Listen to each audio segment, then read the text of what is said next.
성경이 만든 부자들. 존 데이비스 록펠러. 첫 번째 시간입니다. 불안, 신에게서 받은 것으로 마음으로부터 만족을 느끼고 있는 가장 사랑하는 나의 자식을 의미한다. 록펠러. 세상에서 가장 큰 부자. 록펠러는 역사상 최대의 보호로 알려져 있다.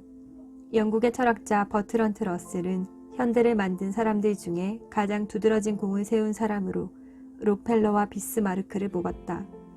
한 사람은 경제에서, 한 사람은 정치에서 현대 자본주의 체제와 관료제 국가체제를 이룩하는데 큰 기여를 했다는 것이다. 록펠러라는 이름은 미국이란 신천지에서 펼쳐진 자본주의 경제 성장의 정점에 서 있다. 그는 100년 가까이 살면서 요즘 가치로 환산하여 빌 게이츠가 지니고 있는 재산의 3배가 넘는 돈을 벌었다. 록펠러는 평범한 가정에서 평범한 아이로 태어났다. 하지만 그는 뛰어난 암산 능력과 난해한 수학 문제를 잘 풀 수 있는 재능, 그리고 타고난 사업 감각을 지니고 있었다. 꿈이 컸던 그는 일찍부터 자신의 재주를 깨닫고 그런 선물을 내려준 하나님께 감사하는 마음을 가졌다. 그것은 신앙심이 깊었던 그의 어머니 때문이었다. 어머니는 어린 아들에게 다음 3가지를 가르쳤다. 1. 11조 생활을 해야 한다. 2. 교회에 가면 맨 앞자리에 앉아 예배를 드려야 한다. 3. 교회의 일에 순종하고 목사님의 마음을 아프게 하지 않는다. 록펠러는 어머니에게 그렇게 하겠다고 약속했고 평생 그 약속을 지키며 하나님이 주신 선물을 개발해 나갔다. 그는 또한 어머니의 가르침에 따라 어려울 때나 기쁠 때나 기도하는 것을 잊지 않았다. 록펠러는 고등학교를 졸업하자마자 작은 회사의 사무원으로 취직했다. 그는 새벽 6시 30분에 출근해서 성실하게 일을 했고 매일 일기 대신 회계장부를 기록하면서 자금의 흐름과 시세의 변화를 면밀히 파악해 나갔다. 그 후 20살의 나이에 사업을 시작한 록펠러는 차츰 근면과 신용을 바탕으로 백만장자의 길을 걷기 시작했다. 그는 당시 새로운 사업으로 떠오르고 있던 정유업에 과감히 투자해 막대한 재산을 모았다. 현장에 밀착된 경영 방식으로 원가 절감 요소를 찾아내 생산성의 극대화를 이루어냈고 경쟁 우위를 확보하여 미국 전체 석유의 95%를 독점함으로써 타의 추종을 불허하는 세계 최고의 부자가 되었다.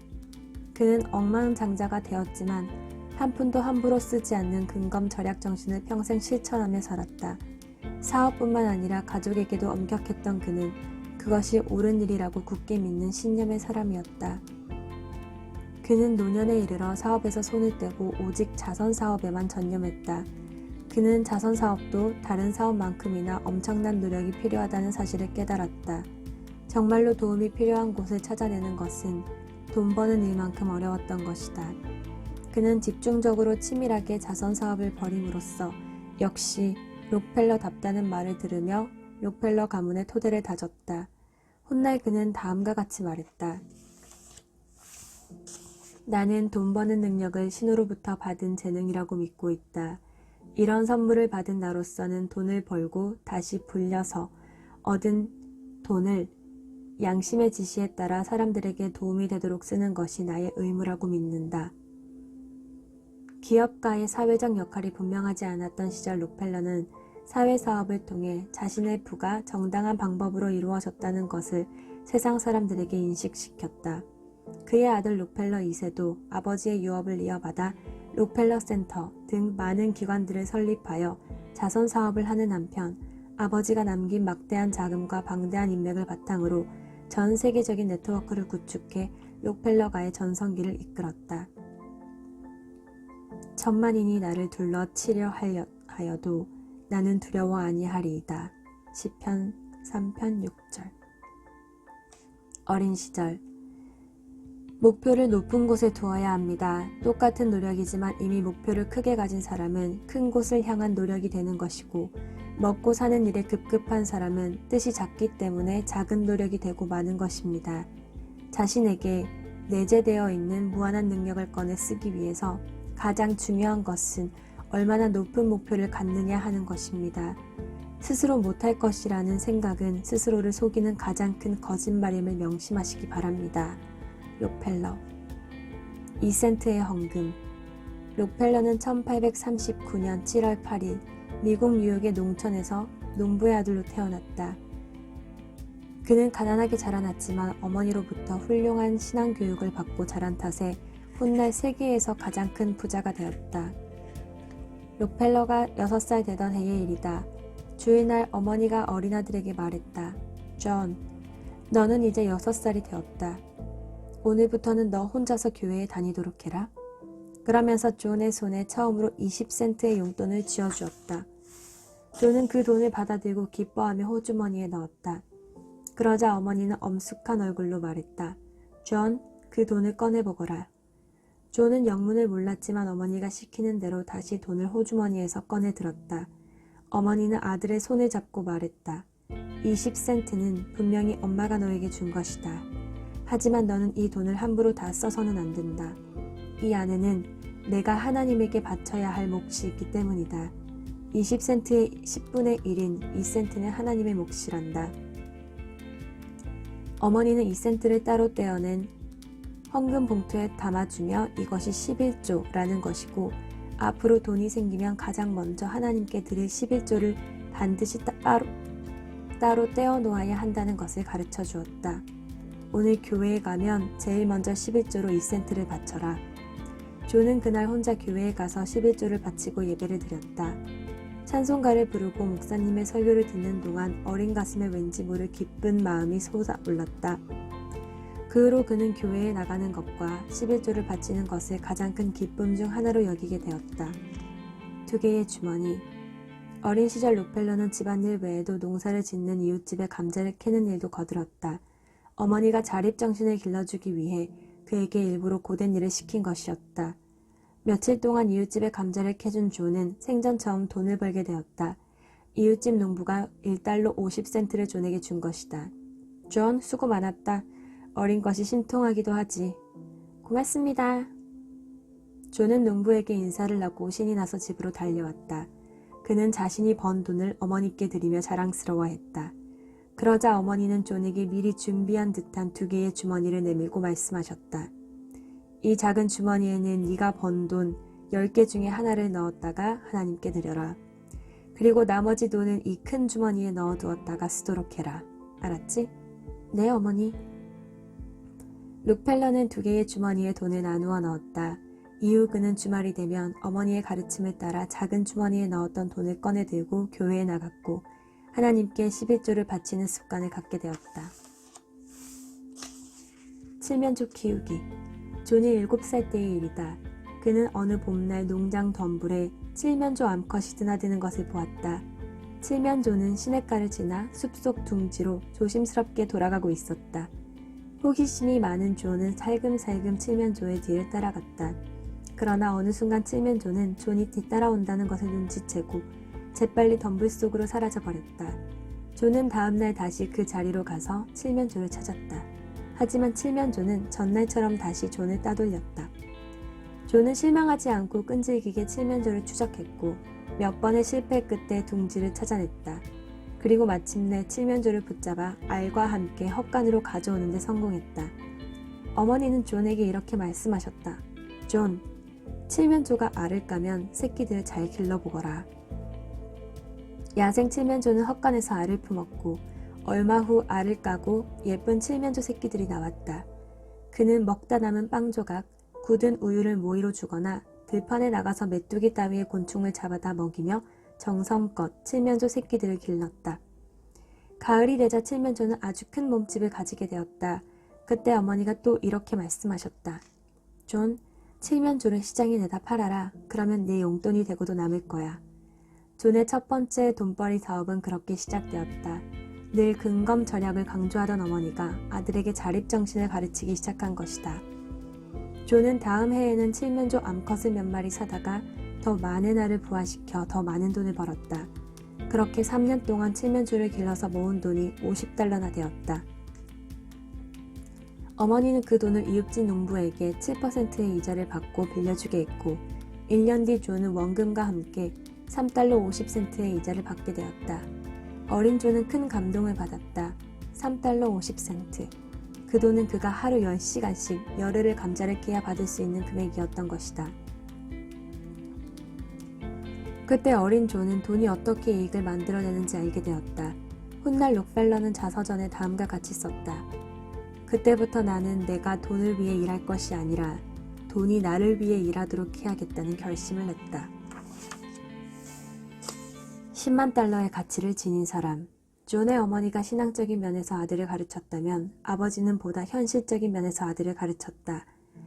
아버지는 어린 존이 걸음마를 시작하자 번잡한 도회지로 데리고 나가 일찍부터 넓은 세상이 있다는 것을 보여주었다. 당시 미국은 막 산업화가 시작되던 시기였다. 덕분에 존은 어려서부터 시골 마을 갔던 미국이 가장 현대적인 국가로 변모하는 모습을 자세히 보게 되었다. 아버지는 농번기가 아닐 때는 다양한 물건을 마차에 싣고 여러 고장을 돌아다니며 팔았다. 아버지는 며칠 만에 집에 돌아와 마차에서 내리면 달려오는 아이들을 하나씩 안아 올려 뺨에 키스하면서 손에 금화를 쥐어주시곤 했다. 그리고 그날 저녁에는 갈대로 만든 작은 오르간인 멜로디언이나 바이올린을 허리에 차고 연주하며 아이들과 함께 노래를 불렀다. 어머니로부터 근검절약과 근면정신을 배우고 아버지로부터 세상을 바라보는 법을 배운 록펠러는 어려서부터 타고난 사업 감각을 발휘했다. 칠면조를 키우고 농부에게 돈을 빌려줘서 재미를 본 록펠러는 싼 값에 상한 콩을 무더기로 사다가 상한 콩만 골라내고 남은 싱싱한 콩을 더 비싸게 팔아치우는 등 차츰 돈벌이의 비상한 재주를 보이기 시작했다. 14살 때 록펠러의 집은 시골을 떠나 신흥도시인 클리블랜드로 이사를 냈다. 호수와 운하가 연결되어 있는 그곳은 마치 항구도시 같았다.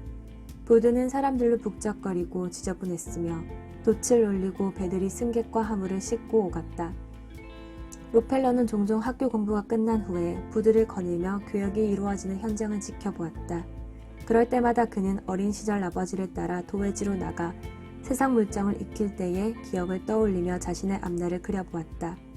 하루는 같은 반 친구가 록펠러에게 물었다.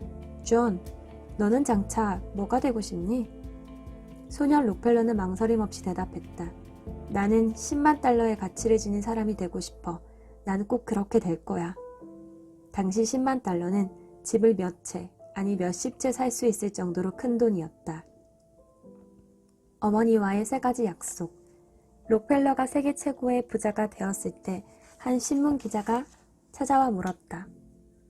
회장님께서는 세계 최고의 부자가 된 비결이 어머니가 물려주신 3가지 신앙유산 때문이라고 하셨는데 그것에 대해 말씀해 주십시오. 록펠러는 이렇게 대답했다. 예, 나는 어린 시절에 어머니와 3가지 약속을 했어요. 지금 와서 생각을 보니 그것은 어머니에게 물려받은 신앙유산이었습니다. 첫 번째 유산은 11조 생활을 해야 한다는 것이었죠. 내가 어렸을 때부터 어머니는 나를 교회에 데리고 다녔어요. 나는 용돈을 20센트씩 받았는데 그때마다 어머니는 11조 헌금을 반드시 해야 한다며 11조 바치는 습관을 길러주셨지요. 나는 어머니에게 철저한 11조 교육을 받았기 때문에 나중에 1000만 달러를 벌였을 때에도 정확히 11조를 바칠 수가 있었습니다. 그런데 11조를 바칠 때마다 신기하게도 더욱더 많은 돈이 들어왔지요. 2번째 신앙유산은 무엇입니까? 교회에 가면 맨 앞자리에 앉아 예배를 드리는 것입니다. 어머니는 언제나 다른 사람보다 일찍 교회에 나와서 맨 앞자리에 앉아 예배를 드렸어요. 그래야만 목사님의 설교 말씀에 더 많은 은혜를 받을 수 있다고 강조하셨지요. 3번째 유산은 무엇입니까?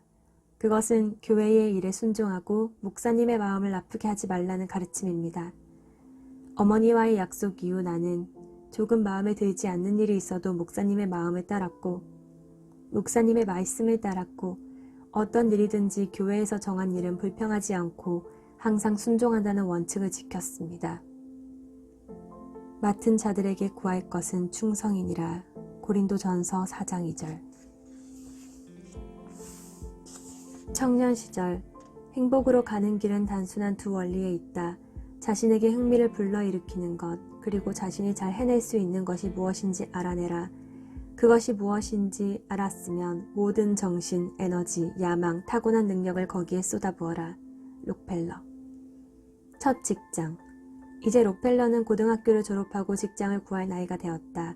아버지는 시골로 가서 농사를 짓자고 하셨지만 그는 사업가가 되고 싶었다. 록펠러는 취직을 하기 위해 한 달 이상 클리블랜드 시내를 돌아다닌 끝에 마침내 마음에 드는 직장을 찾을 수 있었다. 그곳은 휴이트 앤 터틀이라는 곡물 위탁 판매 회사였다. 사장은 이력서를 들고 찾아온 록펠러와 몇 분간 면접을 냈다. 자네가 잘할 수 있는 일은 무엇인가? 사장이 물었다. 저는 회계를 잘하기 때문에 격리 일을 하고 싶습니다. 록펠러가 자신있게 대답했다. 좋아, 자네를 한번 믿어보지. 사장은 록펠러의 자신만만한 태도에 이끌려 채용을 결정했고 그렇게 해서 록펠러는 휴이트 앤 터틀의 격리 직원으로 일하게 되었다. 첫 직장을 구한 록펠러는 매일 아침 6시 30분에 출근해서 일을 시작했다. 사람들은 깜짝 놀랐다. 남들보다 2시간 30분이나 먼저 출근했기 때문이었다. 겨울에는 아직 날이 밝지 않아 등불을 켜고 일을 해야 했지만 그는 여전히 6시 30분에 출근했다. 그렇다고 그가 일찍 퇴근한 것은 아니었다. 그는 밤 10시가 넘어서야 회사 문을 닫고 나왔다. 록펠러는 성실하고 헌신적인 태도로 누구보다 열심히 일을 했기 때문에 자신이 맡은 일을 잘 해낼 수 있었고 회사 사장과 동료들에게 인정을 받기 시작했다. 그는 그곳에서 일하는 법을 배웠고 사업이 무엇인지를 알게 되었다. 회사 장부를 도맡아서 처리한 탓에 회사 돌아가는 상황을 누구보다 자세히 파악할 수 있었던 것이다. 회사는 갈수록 성장해 나갔고 3년이 지나자 처음엔 $20도 안 되었던 록펠러의 월급도 올라서 $600의 연봉을 받게 되었다. 록펠러는 회사 일뿐만 아니라 자신을 성장시키는 일에도 최선을 다했다. 그는 사회생활을 시작한 이래 하루도 빼놓지 않고 장부를 기록해 나갔다. 록펠러는 어린 시절부터 일기를 쓰는 대신 자신만의 금전 출납부인 회계 장부를 기록하는 습관을 가지고 있었다. 그는 매일 저녁 회계 장부를 기록하며 자신의 하루 일과를 꼼꼼하게 더듬어 나갔다.